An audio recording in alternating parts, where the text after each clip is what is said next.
मेरी जीजियों से, मेरे जीजाओं से, बेटियों से, बेटाओं से।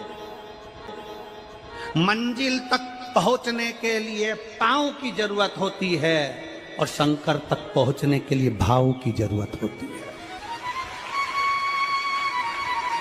मंजिल तक पहुंचना है तो पांव की जरूरत होगी और शंकर तक पहुंचना है, शिव तक पहुंचना है, शंकर से कुछ प्राप्त करना है, झोली पसार कर अपनी झोलियों में खुशियां प्राप्त करना है तो भाव की जरूरत होती है, केवल भाव।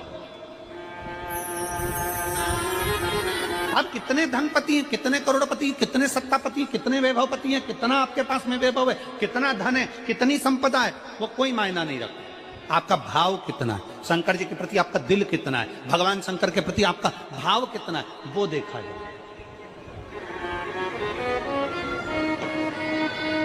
और कभी मौका लगे ना तो एक बार सीहोर कुबेरेश्वर धाम रुद्राक्ष महोत्सव में आकर देखिएगा। हीरे की चूड़ियां पहनने वाली मेरी जीजियां, जिनके घर में 10-10 नौकर काम करते हैं, वो भी कुबेरेश्वर धाम में बर्तन मांजने की सेवा करती हैं, आकर सेवा में लगी रहती हैं, भोजन बनाने की सेवा करती हैं। जिनके घर में 10 नौकर लगे हैं वो कुबेरेश्वर धाम में आकर बाबा की सेवा में लगती हैं। उनसे पूछो कि तुम क्यों सेवा करती हो, उनसे पूछो कि तुम यहाँ आकर क्यों करती हो सेवा, तो वो कहती हैं हम साल में एक बार बाबा के धाम आते हैं और कुबेरेश्वर बाबा के यहाँ आकर सेवा कर कर जाते हैं। साल भर कुबेर भंडारी इतना देता है कि हमारी सेवा के लिए 10 नौकर लाकर खड़ा कर देता है। ये उसकी कृपा, ये उसकी उदारता, ये उसकी दया। शंकर भगवान ने पूछा कौन सा रूप, तो कि जो मैं बचपन में भजती थी, जो मैं बचपन में भजती थी, जिसको मैंने बचपन में दर्शन किए हैं, छोटा सा शिवलिंग, छोटा सा शिव, ठीक है, छोटा सा शिवलिंग का रूप शंकर भगवान रखने को तैयार हो, ठीक है। शिवजी ने पूछा कि मुझे उठाएगा कौन। पार्वती जी मुस्कुरा कर कहती हैं सुनो भोलेनाथ, आप अगर अपने असली स्वरूप में बैठते हो ना तो दुनिया का कोई तुम्हें तिल भर नहीं हिला सकता, पर जब तुम छोटे से शिवलिंग के स्वरूप में हो जाते हो तो कोई बच्चा भी तुम्हें गोदी में ले लेता है, क्योंकि वह आपको भोला मानता है, वह आपको भोला मानता है, वह आपको भोला समझता है, सरल सहज।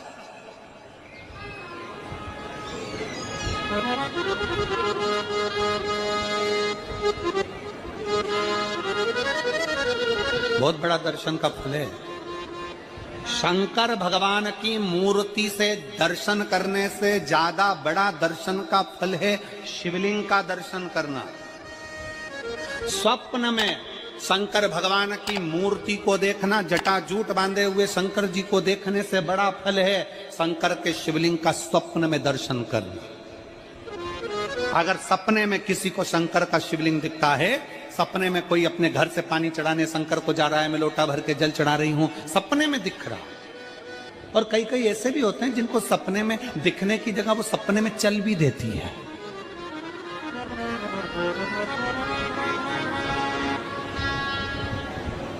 महाराष्ट्र में कथा थी तो वहां एक पत्र आया था, एक भाई ने लिखा था मेरी पत्नी से मैं बहुत परेशान हो गया हूं। उसका नाम हमें स्मरण में नहीं है, सिरपुर की कथा में वो पत्र था। तो उसने लिखा मैं अपनी पत्नी से परेशान हो गया हूं। तो उसे हमने एकांत में बुलाकर पूछा भाई ऐसा क्या हो गया, बता तू क्या हुआ। उसका फोन नंबर था, उसको फोन लगवाया, पूछा क्यों परेशान हो गया। उसने कहा मेरी पत्नी रात को चिल्लाती है, बोल बम का नारा है बाबा एक सहारा। कभी कभी सपने में बैठकर चिल्लाती रहती है, ऐसे बैठ जाएगी और चिल्लाएगी श्री शिवाय नमस्तुभ्यं, श्री शिवाय नमस्तुभ्यं। और तो और यहाँ तक तो चल जाता है गुरुजी, पर इससे आगे नहीं चल पाता है। हमने पूछा इससे आगे क्या। नींद में रसोई घर में जाना चाहिए, बाजू में बोतल रख के सोती है ना पानी पीने की, वही बाटल उठ के मेरे को शंकर जी समझ के उंडेल देती है। दिक्कत ही नजदीक तक यहां तक भी चल जाएगा कि श्री शिवाय नमस्तुभ्यम जप है, और ये भी चल जाएगा कि बोल बम का नारा है और बाबा है, पर ये नहीं चलेगा कि वो पानी की बोतल ठंड में मेरे ऊपर डाल दे होंगे। ये हमने कहा तू कल अपनी धर्म पत्नी को लेकर आना। उसकी पत्नी आई, आंखों से उसके नीर बह रहा था, जल, आंखों से जल बह रहा था। जैसे आज गाड़ी चलाकर लेकर आने वाले जो भाई थे, अब कमल जी आपने किसको भेजा था हमें नहीं मालूम, जो गाड़ी चलाकर आज लेकर आए थे हमको लेकर, उनकी आंखों में जल भरा हुआ था। वो कह रहे थे जब पहले गुड़ियारी में कथा थी, सबसे आखिरी में बैठकर कथा सुनी थी, एक विनती करी थी बाबा से कि बाबा बस ऐसा कर देना। दूसरी कथा मैंने रायपुर के पास में जब हुई अमलेश्वर में, तब कथा के मध्य में बीच पंडाल में बीच में बैठकर सुनी थी। फिर वहां भी बाबा से एक विनती करी थी, और आज मेरे बाबा ने ऐसी कृपा कर दी कि आपके नजदीक में बैठकर गाड़ी चलाकर यहाँ तक पहुंचा।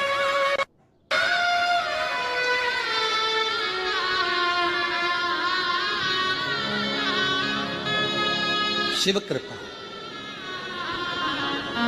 गाड़ी चलाते चलाते उनकी आंख में जल था, तो हमने उस दीदी से पूछा, जीजी तुम रो क्यों रही हो, ये बताओ रोने का कारण क्या है?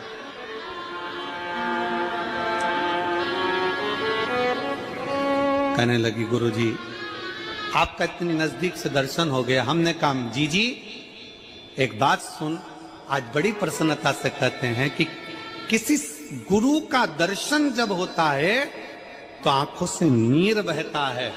भगवान से प्रार्थना करना कि एक बार उसका दर्शन हो जाए तो हमारी जिंदगी उसकी हो जाए, उसका दीदार। कितनी आतुरता थी मेरे राम जी की। राम जी ने शिवलिंग की स्थापना जब रामेश्वर में करी, उसके पहले राम जी ने हनुमान जी से कहा जाकर कैलाश पे से शिवलिंग लेकर आओ। रामचरितमानस का स्मरण करिएगा, जाओ कैलाश पर से शिवलिंग लेकर आओ, मुझे यहाँ पर पूजन करना है। राम जी ने हनुमान को शिवलिंग लेने भेज दिया। रामेश्वर धाम में राम जी इंतजार कर रहे थे, तभी हनुमान जी तो गए थे शिवलिंग लेने के लिए, और मां जानकी ने शिवलिंग का निर्माण कर दिया। राम जी ने शिवलिंग का निर्माण कर दिया, जानकी जी ने शिवलिंग का निर्माण कर दिया। मतलब शिव जी को प्राप्त करने के लिए क्षण की भी देरी नहीं करना चाहिए। तुरंत हनुमान जी शिवलिंग लेकर आए, हनुमान जी की आंख में जल।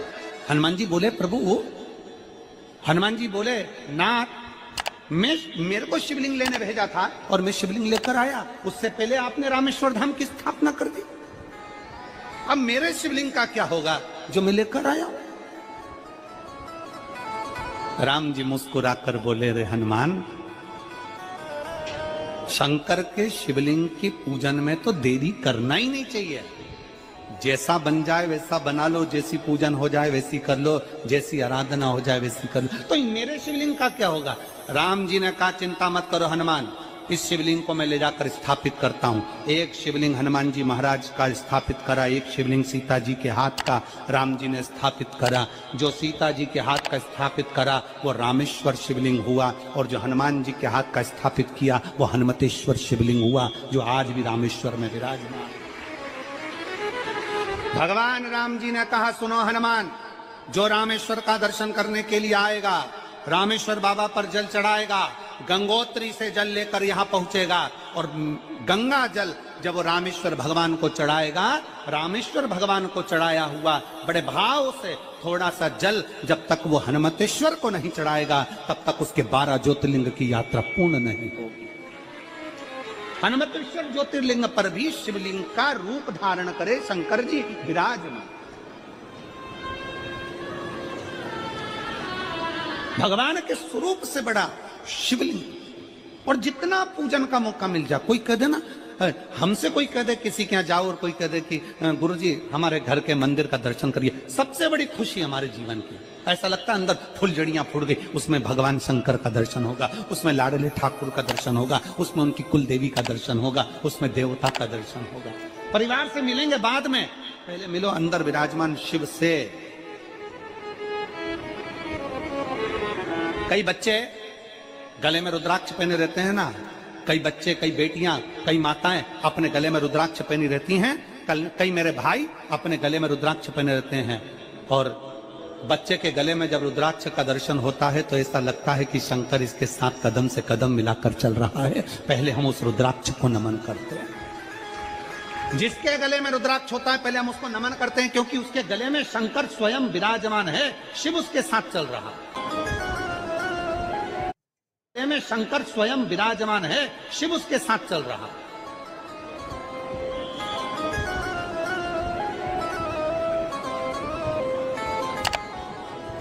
शिव उसकी साक्षी दे रहा है।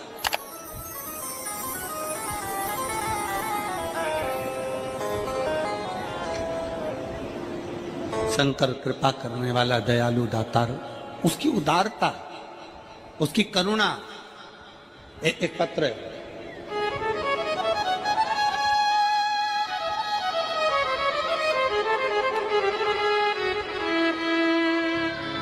मेरा नाम जानकी देवी, पति श्री बुधराम।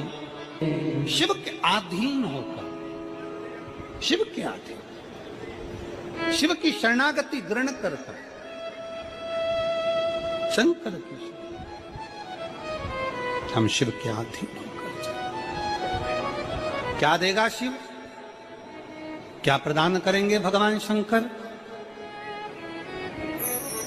मेरी जीजियों, मेरे जीजाओं, मेरी माताओं, मेरे भाई, मेरे बहनों, मेरी बेटी और बेटाओं, जो ये तुम्हारे पास में आकर कोई टॉफी बांट देता है, तुम्हारे पास आकर कोई पानी बांट देता है, तुम्हारे पास आकर कोई बिस्कुट बांट देता है, बाहर जाते जाते कोई खिचड़ी बांट रहा है, कोई चावल बांट रहा है, कोई सांबर बांट रहा है, कोई पूड़ी बांट रहा है, कोई सब्जी बांट रहा है, उस व्यक्ति का नंबर भी लेकर रखो और पूछना कि 3 महीने में तूने जो रायपुर में किसी का मुंह झूठा कराया था, तेरे को 3 महीने में बाबा ने दुगना चौगना दिया कि नहीं दिया। उससे पूछना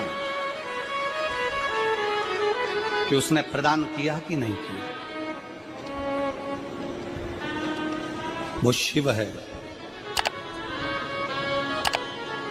शंकर है। अपना रूप बदल लीजिए, शंकर भगवान अपना रूप बदल लो। शिव जी शिवलिंग की आकृति, पार्वती जी से पूछ रहे मुझे उठाएगा कौन, शंकर भगवान से पार्वती जी कर रही हैं, अगर आप स्वरूप में रहेंगे तो कोई नहीं उठाएगा, पर आप शिवलिंग की आकृति में आ गए तो कोई भी उठा ले।